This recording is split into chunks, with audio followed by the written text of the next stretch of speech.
Okay, hi everyone. My name is Adeline Chia, and I'm the reviews editor of Art Review Asia. So I'm a writer and an editor. And also just to declare from the start that I know the artists involved, friends, as well as Robert Zhao is my partner.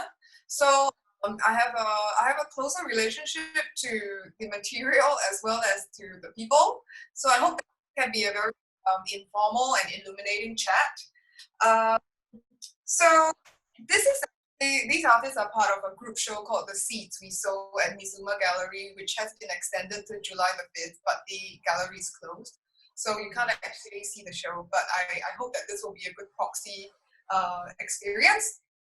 So just some ground rules first. If you have any questions that pop up during the course of this panel discussion, please type them to the chat window, and then we'll look at them 15 minutes, the last 15 minutes of this session. Okay, so so feel free to type in there, and if possible, identify yourself. Okay, I think that's all. So we will start. So welcome. My first question to all of the artists is that, besides in the medium of photography, all of your works bear a relationship to nature, right? And so I think that was the overarching theme of this exhibition. So I want all of you to give a brief introduction to the works being shown in the exhibition and to share one specific relationship or aspect of nature that your work explores. So maybe we can start with Song Nian.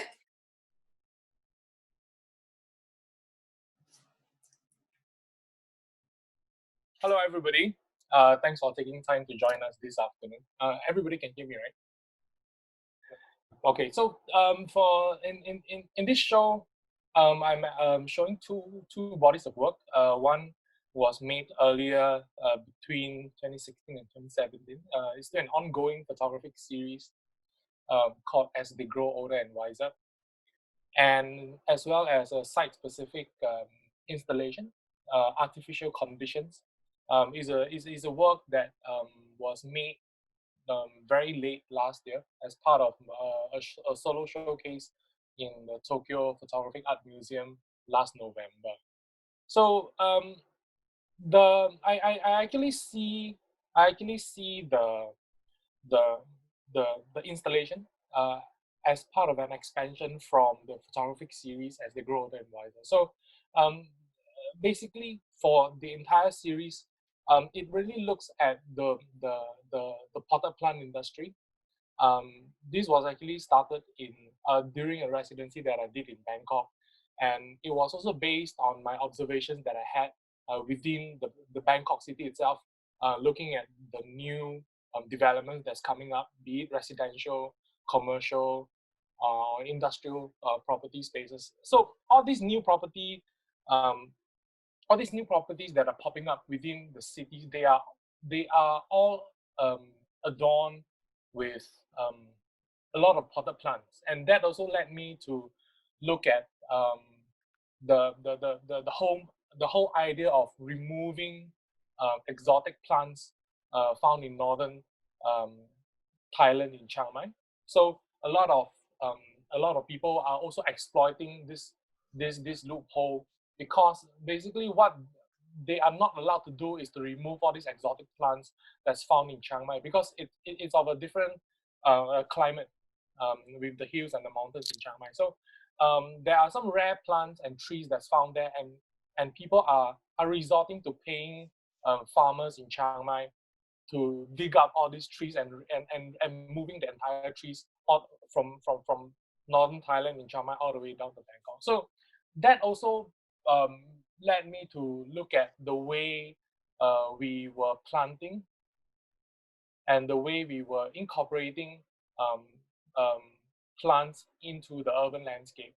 So the decision was made to visit many nurseries found in Bangkok, and what I wanted to do was to portray this, or rather to provide this kind of experience whereby we are walking into a natural environment where in fact, the images that we're looking at, they are all manipulated and highly controlled because they are all taken in plant nurseries itself. So there's a certain amount of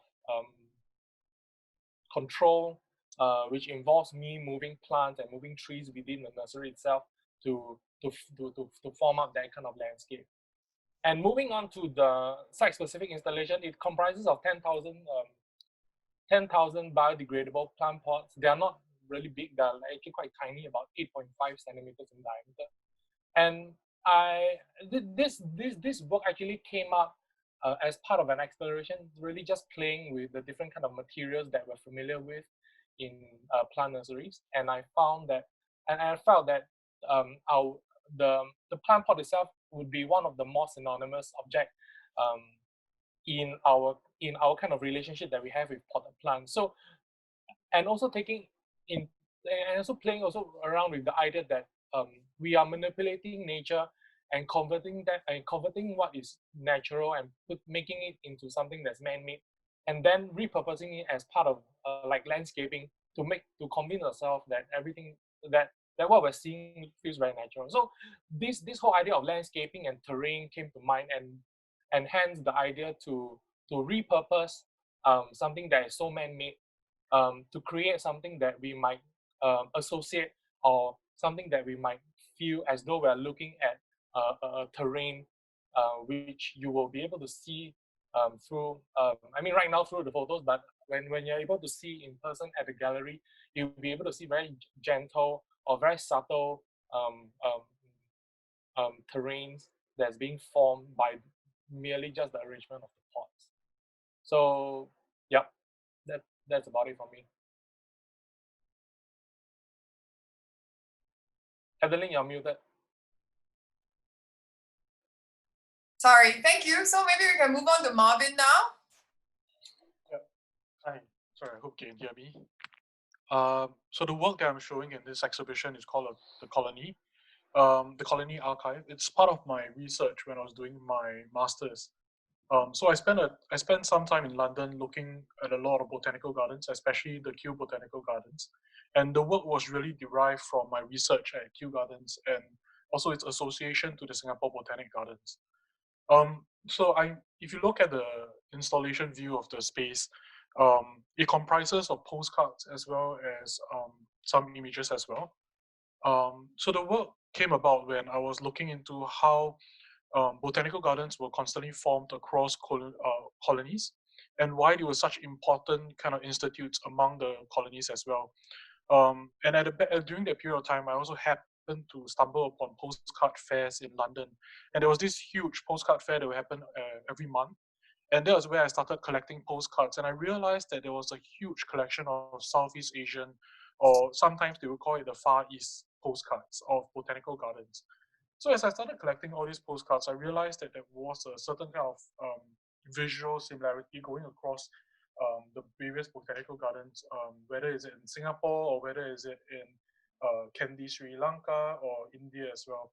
And I started amassing this postcard, trying to understand the purpose and agendas of this postcard. So the colony became this larger project where I'm constantly working to understand how the botany has really changed the environment that we live in, but also how it has impacted countries individually as well. For this exhibition in itself, I'm showing the Colony Archive, which is, as just now we saw the image of it. It's a series of postcards that are created by myself, together with some archive postcards that I found along the way. Trying to put them together to create a kind of a cohesive, singular botanical garden that is called a colony. So this is actually the very first time I'm showing this work, and in the future, we are hoping to expand it in terms of the number of botanical gardens that you see in this installation. But in this installation itself, it has a series of postcards that is from Singapore, as well as Kew Garden, mixing them up, trying to create a sense of a single botanical garden. Yeah. So that is the work that I'm showing in this exhibition. Okay, thank you. Now, moving on to Zen. Hi everyone, thanks for joining us and taking the time out today.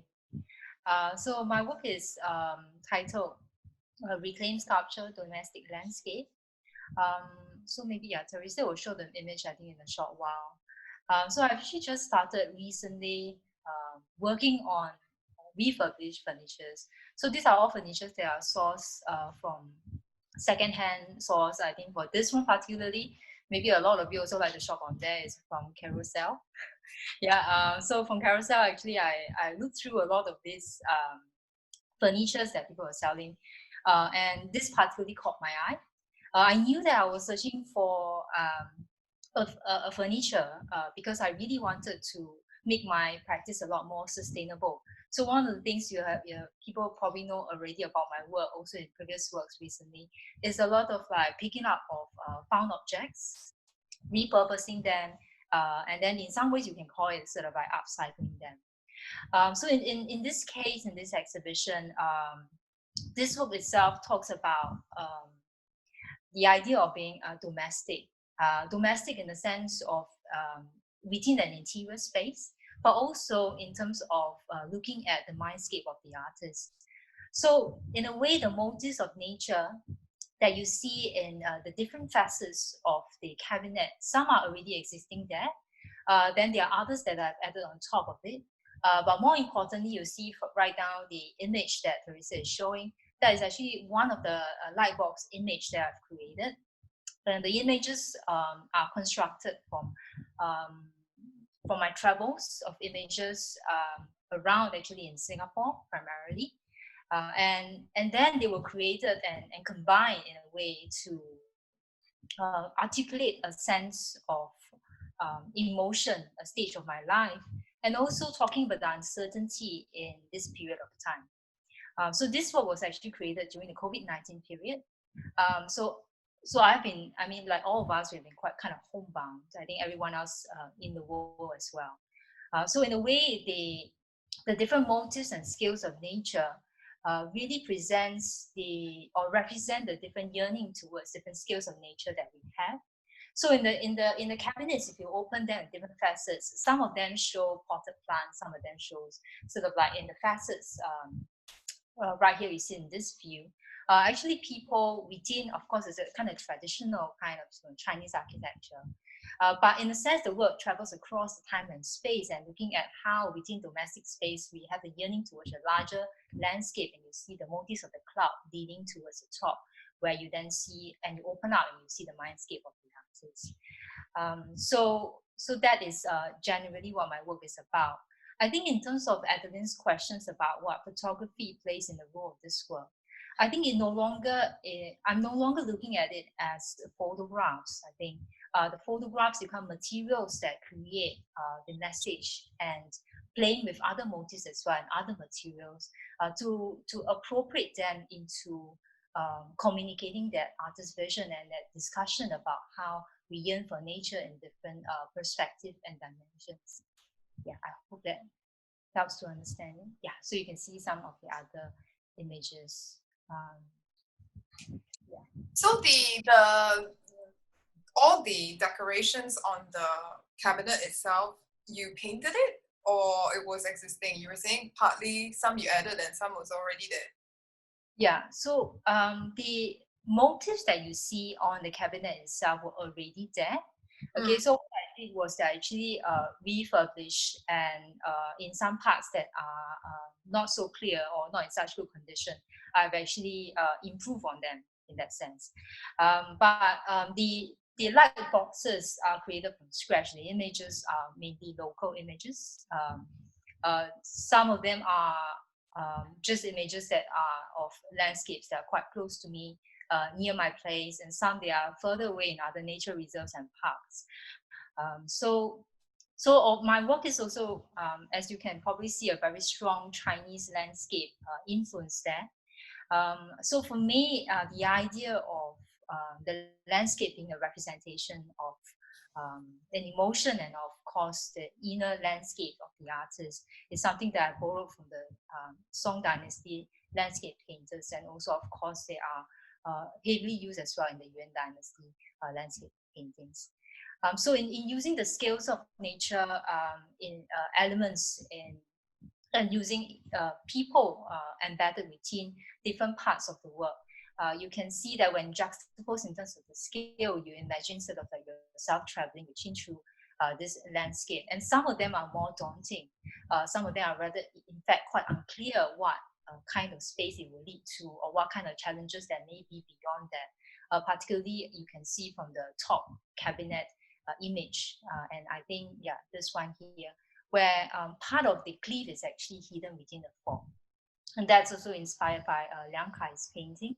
Liang Kai was a painter in attendance at the Song Dynasty Imperial Painting Academy. So it was a prestigious kind of position, and he was actually really known for his painting that has been embedded with kind of like Chan or Zen Buddhism. And he talks a lot about life and how he contemplates upon life. Yeah, so that kind of use of illusion, I think, within his work was also something that I've incorporated. Okay, thank you. And then lastly, how about Robert? Can you share a little bit about your work?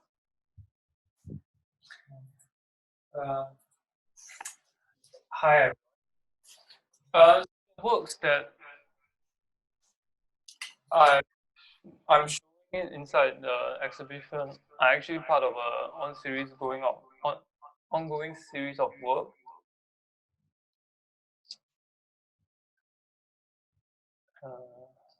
Is it being shared, the image? It's not showing up, Robert. Okay. Yeah, okay, so I think this is good. Okay, so it's basically two sets of images. It's the reverb very bad.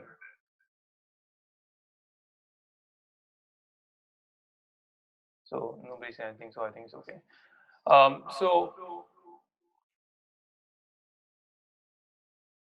you can see on the, it's two sets of images, basically images that I've received, that I've gotten from secondary forests in Singapore. And secondary forests are forests that are kind of regrowth from a landscape that has been disturbed by man before. And these forests are usually, they are different from primary forests. Primary forests are the forests that you get from Bukit Timah and Central Catchment. These are kind of older forests, and the ecosystems are more fixed and I think more vulnerable as well. But for secondary forests, they are very new. And they are made out of usually very new invasive species, and species that are kind of, I would say, stronger, and not kind of familiar with the landscape. And we have a few of this kind of landscape or this kind of secondary forests in Singapore. And these forests are not protected. They are kind of in an in-between state where it has not been developed and is waiting to be developed. And meanwhile, nature kind of takes over. And this is not something that we plan. And it's really a different kind of nature and different kind of green that we see when we walk along the streets anywhere. Singapore is very green, but a lot of green that we see is made for humans in mind. Cities are made for humans, understandably. So that's why all these green spaces are made mainly for our enjoyment. And in really, a lot of green spaces are created in such a way that we do not need to maintain them. We have species that really are for pure aesthetic reasons and has almost zero ecological use for any other species that are non-human. And so by going to the secondary forest, I'm trying to look at, or to find a way to look at, to think about all these non-human species, and this could be animals, insects, or plants, and try to think of a way to look at their presence on our island. And I use photography a lot, and photography, I think, allows me to kind of have a different kind of sense of time with nature. So all these are taken from camera traps a few years back, and these camera traps are cameras that scientists use. They use it, they place it usually somewhere, and then using a heat sensor or motion sensor, it will start to take images or videos. And then these images are kind of in sets of 4 in kind of a time sequence where it's a movie clip. It almost like a kind of 𝘢𝘗𝘰𝘮𝘳𝘕 kind of time sequence where you can see animals moving from left to right or going in and out of things. So this is my kind of a very seemingly objective study of animals going about what they do in a kind of a man-made landscape. Yeah, so this is kind of the work that is in the show.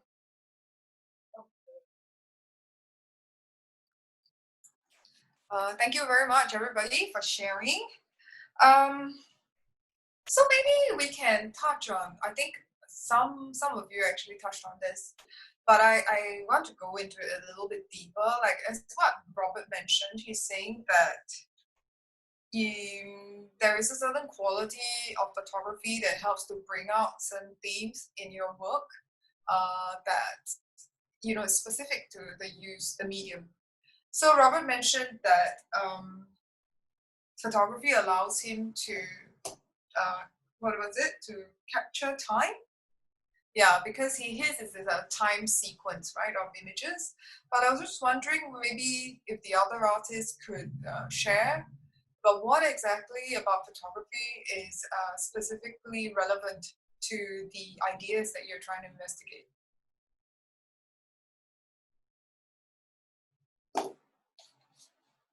I think I'm just gonna jump in first. I think for me, whatever they were looking at, I mean, especially in my case,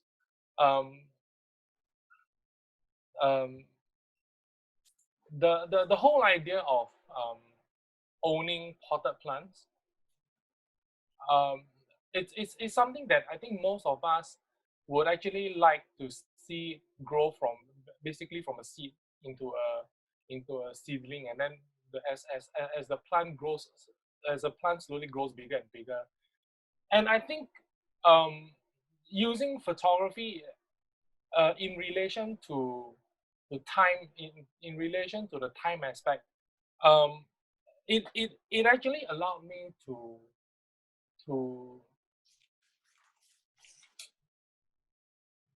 I wouldn't say exactly to freeze it, because I mean, when plants really do grow very slowly. I mean, they have their own pace, and I mean, this is also something that in a previous conversation that the few of us had. I mean, Robert mentioned this to a journalist, talking about plants and trees growing, and nature having their own pace, and us having a total different kind of pace altogether.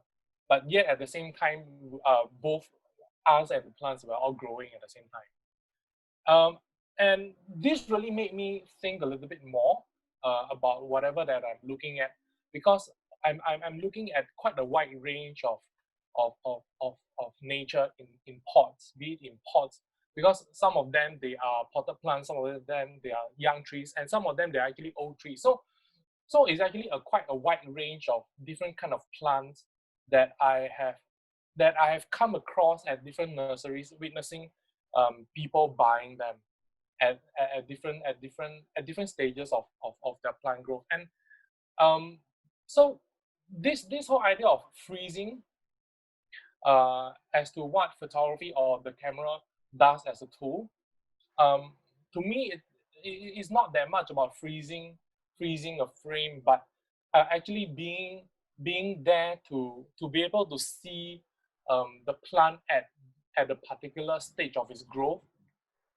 Because when I was doing my residency in Bangkok, and I had to go back to the nurseries multiple times to photograph new plants, new pots, or re-photograph some shots, I was able to witness for myself how the plants themselves they look so vastly different just between a time frame of 1 to 2 weeks time. I mean, for a lot of us who have potted plants at home, even just seeing the plant in the morning and seeing the plant in the evening, you're able to see the plant seedlings just moving towards the sun. And by the next day, if you flip it around away from the sun, the next day is just going to go back and lean back towards the sun all over again. So to me, the whole process then suddenly it becomes more meaningful in the way we are able to witness the growth to me. Okay, I mean, thanks for sharing. So you're saying that photography is, as a record, but I also find like in your work there is a play with this sense of scale.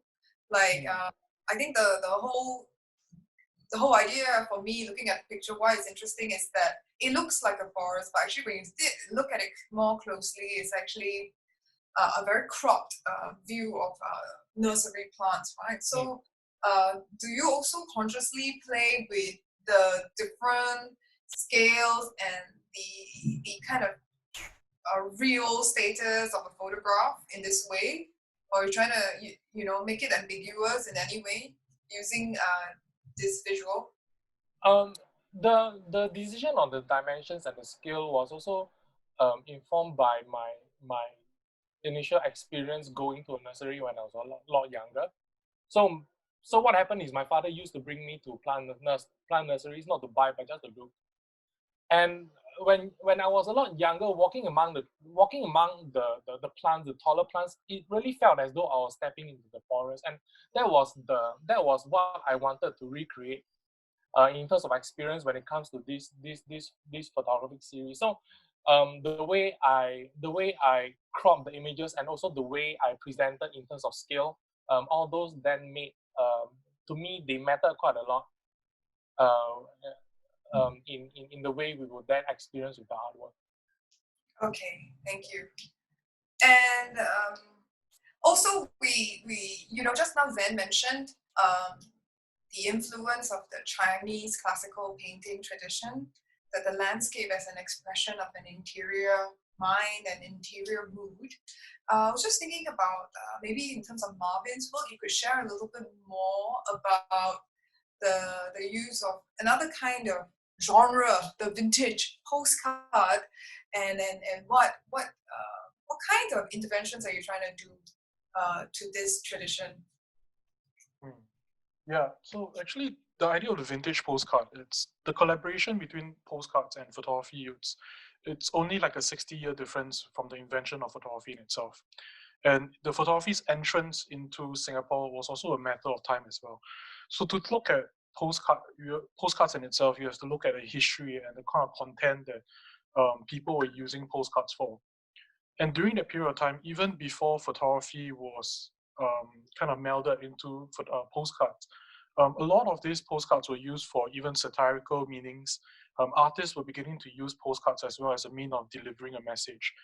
At the same time, in terms of colonial powers, you are looking at how we can share the imagination through postcards. So during this period of time, which I'm particularly interested about, during the 1970s all the way to the 1900s, it was considered as the time of Victorian age. It was a Victorian age of exploration. It was this point where there was an interest to amass knowledge from across the world. And postcards become a very easy and accessible way for people to collect the world in a matter of fact. So if you are looking at postcards, one of a writer who talks about archive, Ernst van Elfen, she said in her book that photography and imperialism would come and meet and collaborate.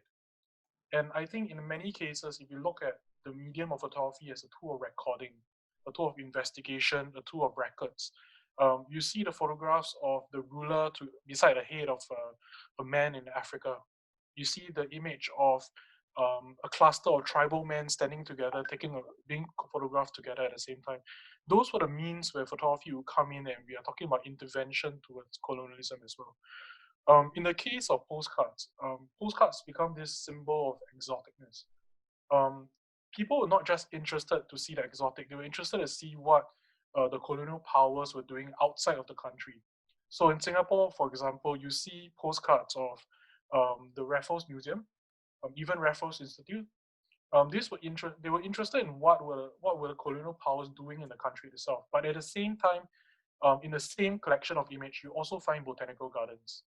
And I think that's where you really realize that it's not just the landscape they're interested in how the institute is present as well. And again, coming back to the whole point of it being a tour recording, I think if you look across the idea of gardens and this very curated space, it is something that is very aligned to culture as well. And when we are looking, when we talk about plants, and there was a huge interest in being able to move plants from the Far East over to Britain, for example. So, for example, they spent a lot of time trying to move ferns from Australia to the UK, and they couldn't do it for many years. And when they finally did it, there was a huge invasion of ferns coming into the UK as well. And I think likewise, when we are talking about picture postcard, it is a way for them to be able to bring in a bit of the exoticness that they can only imagine, or they can only read through books. And being able to have these postcards become a very interesting means of seeing the Far East. So I think playing on the tropes of this and talking about having this very singular idea of a garden, I think postcards blur the line of where the image is taken. It blurs the line of the provenance of the whole postcard in itself. For example, when I'm collecting the postcards, I have postcards that origins from maybe Japan or Indonesia, but at the same time, it is an image of a Singapore Botanical Gardens. So I think this ambiguity in postcards is a very interesting thing in photography as well. Thank you. So I guess in your work, I sense like it captures the complicity between the colonial powers as well as the other knowledge, botany, and as well as imperialism, right? But you mentioned that you wanted to create this singular garden, which I think speaks about a certain homogeneity about the colonial imagination in trying to recreate the same idea in different places, right?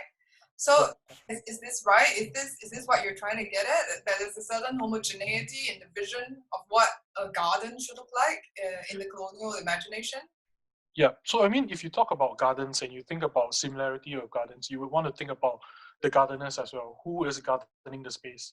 And a lot of gardeners who were in charge of botanical gardens across multiple colonies were coming from Kew Gardens. Or even if they did not start from Kew Garden, it was dispatched from Kew to another garden who understudied and then came to Singapore. For example, Henry Riley, who is in charge of the Singapore Botanical Gardens, was from Kew, went to Calcutta to do his research, and then came to Singapore as well. So a lot of tropes that you see in British gardening in their botanical gardens are carried forward into many of the colonies as well. For example, in Singapore's botanical garden, in the beginning, you see patterns of symmetrical gardens. And then later on, the British were very interested in this asymmetric style as well. And you see that being transferred into other botanical gardens as well. So in your works, I think you include like actual postcards as well as postcards that you invented, right? Like you collage, maybe to following these tropes that you just described. Am I right? Yeah, that's right. I wouldn't say that I collaged it. I think the interesting thing for me was that when you go to these botanical gardens, plants from different parts of the region might be collected together in the same place and presented in the botanical garden. I think this is what I felt were kind of impossible landscapes, things that would not occur in the wild, in first-hand nature, which were very interesting for me. And being able to put them together as a collection of postcards, I think that was more important. Okay, thank you for sharing. I think in contrast... Sorry, Adeline, if I can just remind you of the time check. Yes. Yeah, it's 5:40, so we probably have about 5 minutes to go before we can move on to the questions. That's really sorry about that. Yeah, it's really pretty fast here. Quickly, Robert, you also have to be brief. I think what I feel is an interesting contrast to your work is Robert's work, because your work is, and as well as Song Nian's work, is about very manicured versions, controlled versions of nature, domesticated or colonized. Whereas Robert's work is trying to capture a bit of wilderness in a place that is not very wild. It is trying to do, in fact, the opposite, maybe a part of Singapore that is undisciplined in a way by urban planning or by human intervention. So can Robert share a little bit more about your thought processes behind your work?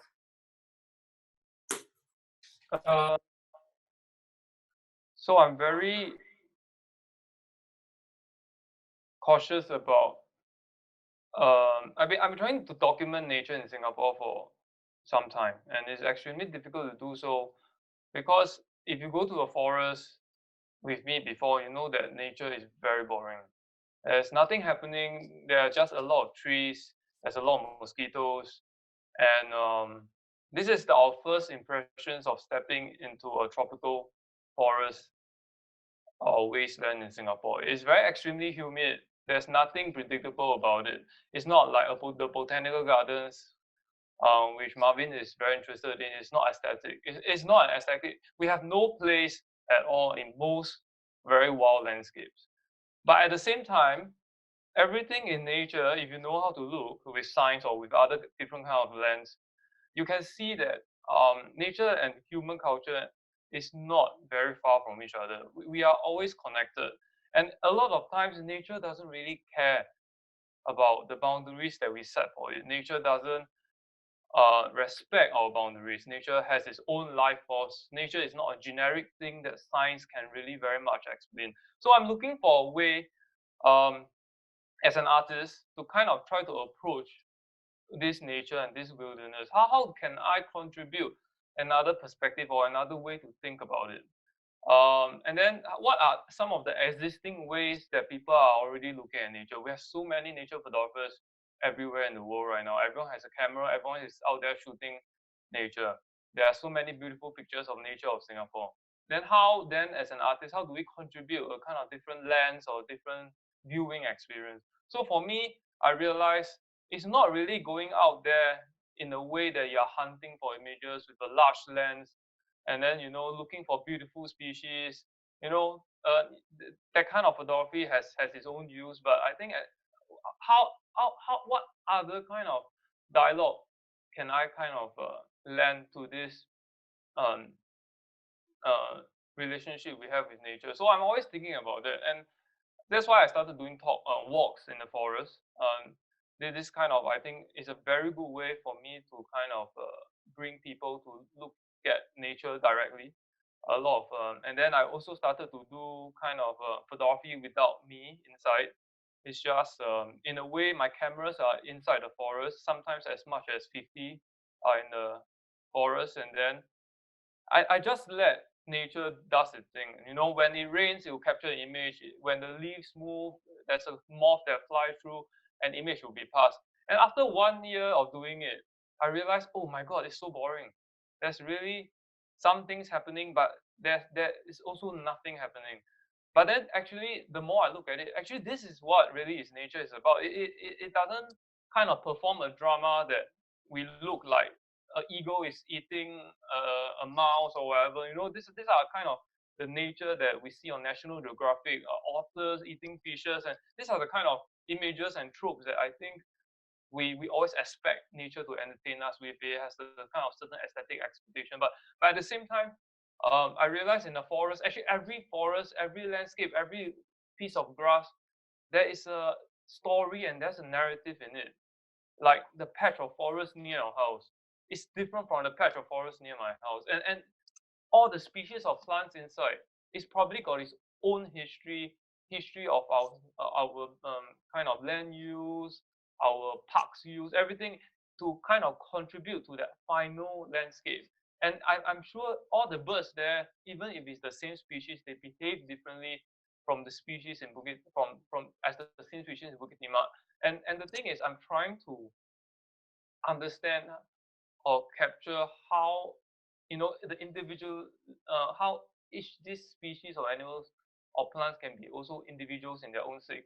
We need to take the time to kind of enter that zone where it's kind of it's more slow, it's more kind of historical and more personalized. Yeah.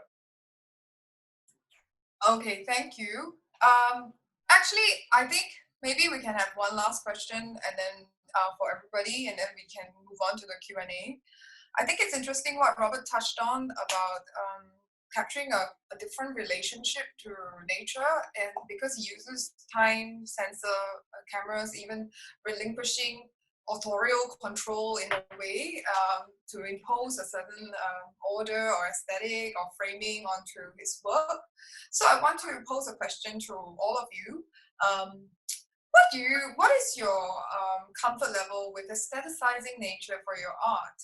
I mean, I think one of the questions that have been asked, later we can go into in more detail, is how is your work complicit with the colonial imagination, which actually separates man from or culture from nature very, very distinctively, right?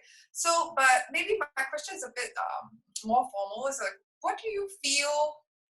How do you have any discomfort about aestheticizing nature for your artworks? Or maybe you can share about what are the other strategies that you use. I think actually I try to steer away from any colonial ways of of trying to engage with nature or think about nature. But a lot of science is like that.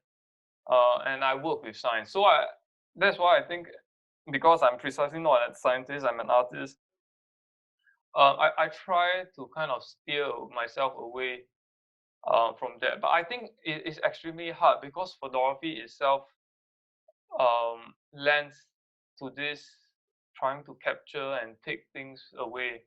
So that in itself is very colonial. It is to try to amass something, you know.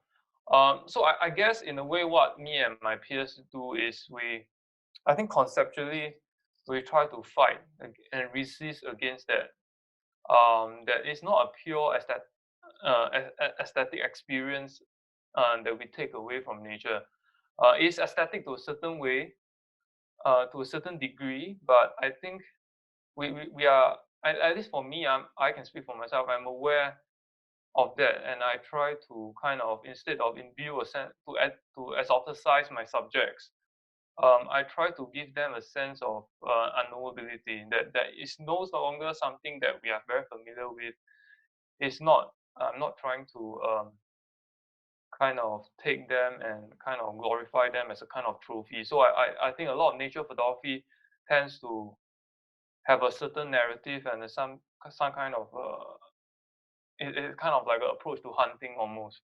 So I think none of us here in the exhibition, we do that. You know, we go out there to collect trophies for our war room back home. But we are trying to kind of talk about different ways that we have kind of messed up or dealt with nature historically or in a contemporary sense. Thank you. Does anyone else have something to add? Yeah, I think for me, I think I've mentioned already before that the images are like materials.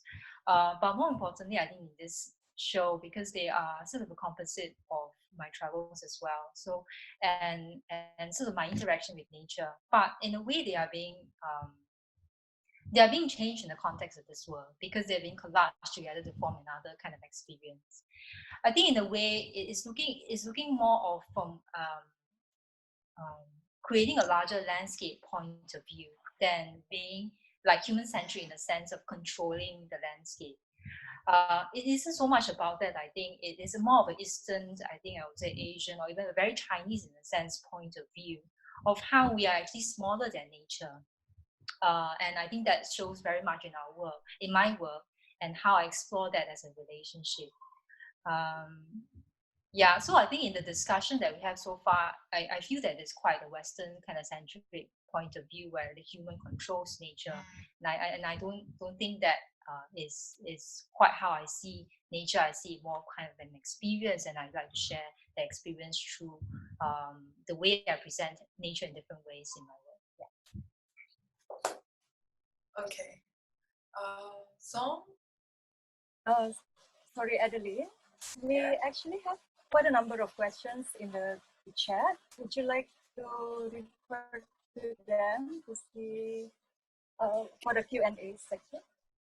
Okay. Yeah. Okay, maybe take the one from how has circuit breaker changed the way you work? seeing as a lot of the works involve going outside? Has it made you more investigative of your internal world? And for the galleries and curators, what have the challenges of moving an exhibition online? Maybe we'll just take the artist question, yeah? So how has circuit breaker changed the way you worked? I think for me, I think it's quite obvious because this work was made during COVID period. There's no way I could be going out there to take photographs. But for me, I mean, there was already kind of investigating in the sense of the inner mindscape and how I relate to nature. So I think it's kind of a natural progression as well to my own work. But I think definitely it makes me having to look more within. I think more than any other works that I've created, it is a lot more about my inner mindscape. In fact, I started to reflect about the stage of life, what the kind of challenges I meet. Apart from COVID, of course, I think everyone faces challenges at different phases of their life. So I wanted to create a kind of like inner mindscape that everyone to kind of relate to it, and you can look at it at different junctures or stages of your life and see and interpret the landscape in different ways. So that is a way that I try to draw people to connect and relate to nature. Yeah. Okay. Song? For me, it hasn't really changed the way I work. I mean, I've just not been producing. I mean, we're being dealt with a pandemic, and I feel that I think a lot of artists and a lot of people who do creative work, somehow they feel the pressure and the need to keep on producing. So this is actually my shout out to everybody. I don't think we need to feel the stress to keep on producing, because this is really not like normal times. But having said that, myself and I believe there are also many other artists, they actually end up spending a lot more time working on their research, which I think which I think plays an equally important role in the way we prepare and the way we produce our works as well. I mean, right now, I'm preparing for work. I can't really make it, but at the same time, the way the situation sort of like forces and encourages us to slow down and to think a little bit more, read a little bit more, look and observe a little bit more. So I think that actually helps in what we will say with the production of our work. Not exactly making, but more of preparation. And, yeah, just re-looking at things. Marvin? Yeah, I think what Song mentioned was is absolutely right. I think there's this inherent pressure to deliver, but at the same time, it's also a very good time for us to look and just think about what we are doing in a whole. I'm supposed to be doing a residency now, which is quite impossible. So I'm doing it turned into like a home residency at the same time.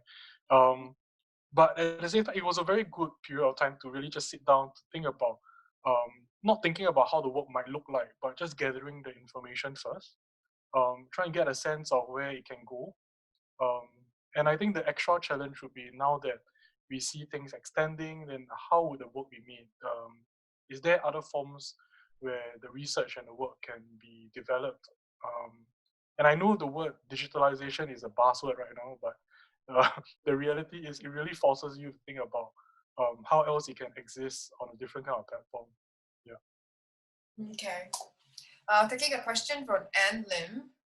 So she says, looking at nature as a construct of humankind, and more specifically the colonial logic of hierarchies that are human-centric, how do you think that your works push against or are complicit with colonial dichotomy of man and nature?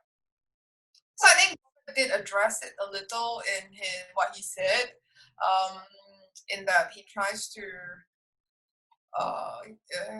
use camera traps and then like project an unknowability instead of trying to own it or to use it for an aesthetic image, collect it as a trophy, as he said. But I was just wondering, maybe this also really specifically also refers more to Marvin and Song Nian's work. Yeah, because Song is about the domestication and the way that we have converted nature into potted plants and the way that we bring them indoors. And so maybe you two could share a little bit more about that. Who wants to go first? Marvin, you want to go first? Yeah, I would say maybe not for this body of work. If you really want to talk about that dichotomy as well, but if you really want to look at nature, we can observe how things are being moved around. For example, if you to construct plants, and the idea of moving plants to create gardens is not a very new idea. In fact, it's happened in Egypt all the way back in the 13th BC as well. And the idea of how we create a hierarchy with plants, it's something that is explored through and through over a long period of time. And if you think back about colonial times, and again coming back to the analogy of how they were trying very hard to move ferns from Australia to the UK, they did end up coming out with a technology called the 𝘠𝘠𝘰𝘮𝘵 in order to move plants. And that itself became a way for us to domesticate plants as well, which might be a very good segue for Song Nian. But if you look at 𝘠𝘠𝘰𝘮𝘵 and the way that we talk about terrariums today, that is our modern way of interpretation, our relationship with plants. It tells us a lot more about our very physical and the need for plants to be present, both as a very decorative, but also as a very psychological need as well. So yes, definitely, I feel that it's gone past colonial matters as well. Definitely, we are still going through the impacts of how plants will move across the world. For example, in Singapore, we see Brazilian rubber trees on our sidewalks as well. But at the same time, our relationship is constantly shifting and changing with nature. And I guess that I feel like your work doesn't aspire. It is positioned as an artwork. It doesn't aspire to capture any reality, so-called, that maybe the other earlier creators of these postcards had. And of course, the agenda that your work has is very different to the agenda of these colonial postcards as well, right? Yours is a more open-ended and searching kind of approach, and also it has this fantastical element. It's imaginary, so you're constructing narratives, a new narrative out of the old narratives, right? So I think that maybe it doesn't have such a direct hierarchical relationship between you, the artist, and the material, because you yourself are already working with a mediated image of nature. That's right. Yeah. So that's what I feel. And also, I mean, for Song, any thoughts? Because I think your work is directly dealing with kind of human intervention in nature, right? The very nature light that we have in our house. Yeah. So do you think that your work, in a way, pushes back against this kind of relationship we have, or is it actually an extension of it? I'm not sure. I think it has a little bit of both, because every time when I'm back in the nurseries photographing, I just can't help but think of the way bonsai plants were being created and are also being sort of like looked at and celebrated at the same time. Because to me, I think bonsais will actually be the epitome and sort of like it reflects the degree of which we are really playing around and manipulating and designing and controlling something that is from nature. So I don't know whether it's against or is complicit with the colonial dichotomy, but I would say it to me is really just a very honest kind of reflection to what's really happening, be it the movement of plants and the way we are using them and the way we are controlling them. I think you think that you kind of flipped it around as well. You're using a man-made object of the pots, Yeah. to create a landscape. Yeah.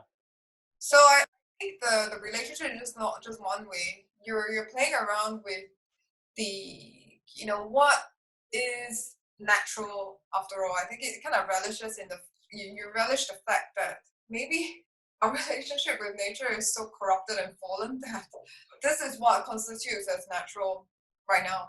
Yeah, because I that's what I gathered with working or looking at potted plants for several years. Because like I said, to me the potted plant, it starts off as something that's natural, and then we commodify it, and then we mass produce it in landscaping. But in the case of my installation with the plant pots, that actually sort of like reverses that flow.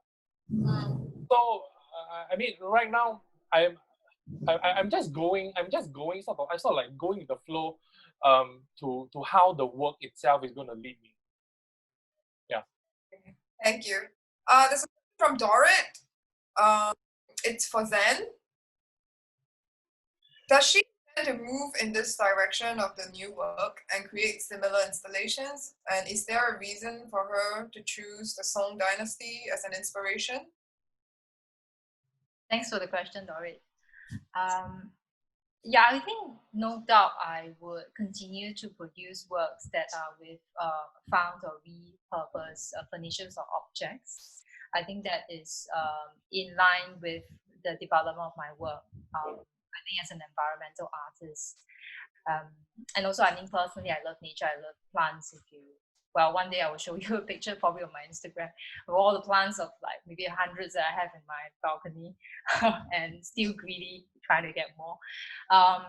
So I think that is kind of a lifestyle and a personal passion, I think, and a way of living. I think for me that nature fits into my life in that sense, and for me to also relate to nature even on a smaller scale, where I see myself being smaller and then nature being larger, and I somehow have to adapt as well to these found objects, which I see that as larger works of nature.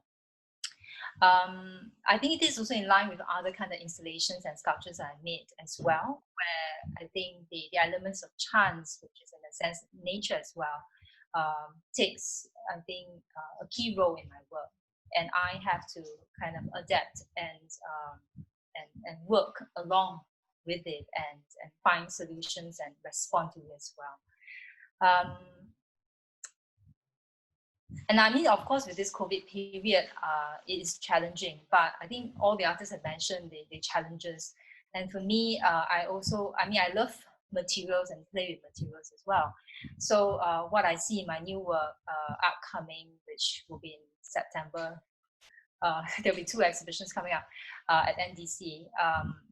Hopefully that will happen where I'm actually working with new materials that are very close to where I live now. I think it will be a material where everyone has access to. In fact, you can create it as well with you at your own house, which is plants and native plants, and as well moss and weeds that are near anybody's house around the world. So that's one thing that I will be creating for the upcoming show.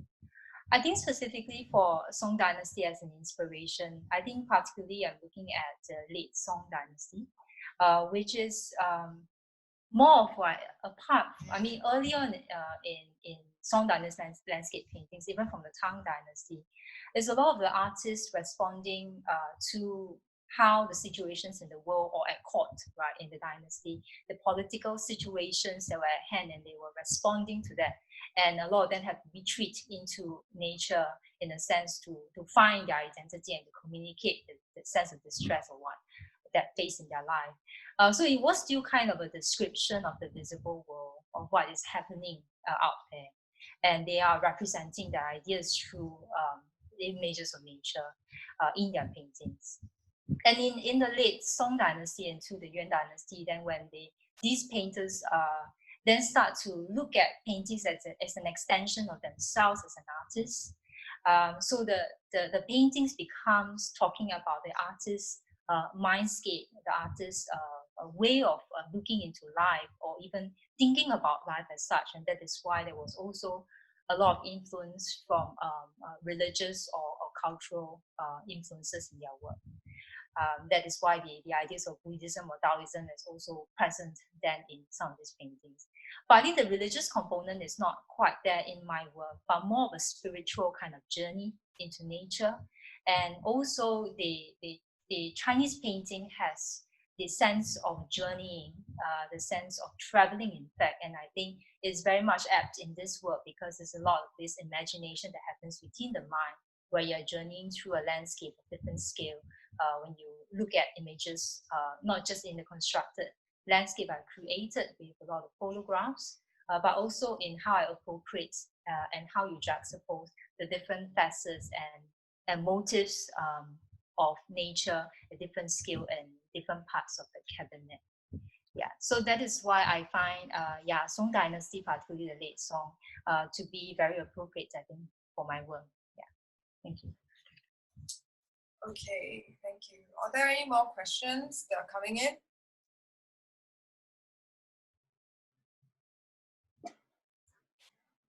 Anne, yes. Bit of gray area surrounding the fact.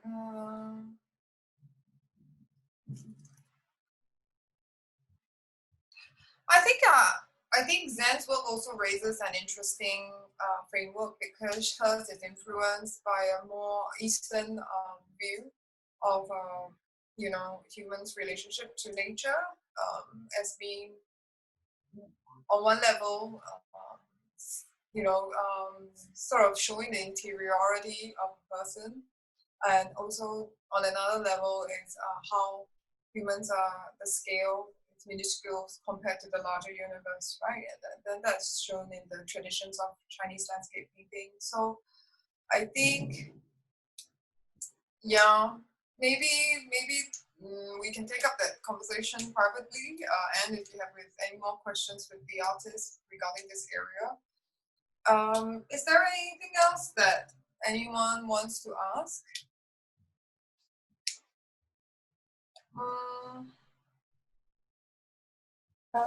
Adeline, just a reminder, like if anybody wants to ask, please feel free to unmute yourself so we can hear you. Yeah. Yeah.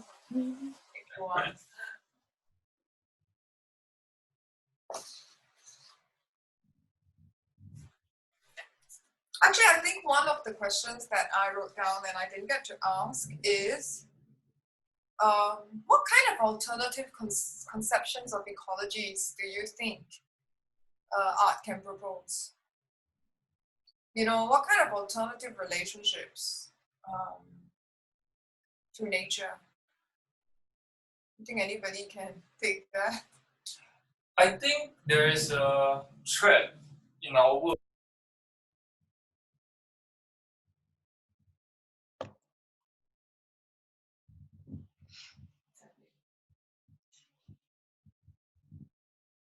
Robert, you're muted. Yeah, Robert, I think you got muted, so we can't hear you. I think there's something that is in all our works, although it doesn't appear to be so, is that we all fight against a trajectory to consume nature as a kind of commodity or a kind of spectacle or as a kind of experience. And it is, I think we try to raise that kind of position that, we have undoubtedly consumed nature in different ways. And I think we highlight that, but I think art can also imagine new ways of how then can we encounter or think about art from a point that it's not about consuming it. How do we then have a relationship with nature that's not just pure consumption, like even on a level where you experience it for a beautiful and calming kind of factor. How else can we think or look about nature without kind of from a very consumerist point of view. So I think our works kind of touch on different parts of that. I think so. So I think art, or at least what I think we can try to do is try to establish new positions or new ways of kind of engaging with nature, besides just really from as a spectacle or as a thing to kind of consume. Anybody want to add? Or any more questions? Okay, if there are no more questions, maybe we can wrap up. Yes. So everybody for sharing, I learned a lot today and about your practices as well as the approaches you have behind your work. And if anybody has any more questions, maybe you can write to the Mizuma Facebook page and then the Yes, please feel free to let us know, and we will direct the questions to the artist. Yeah. Thank you so much again, guys, for coming in and joining us today. Yeah, thanks a lot. Thanks everyone. Yeah, have a nice evening to you guys.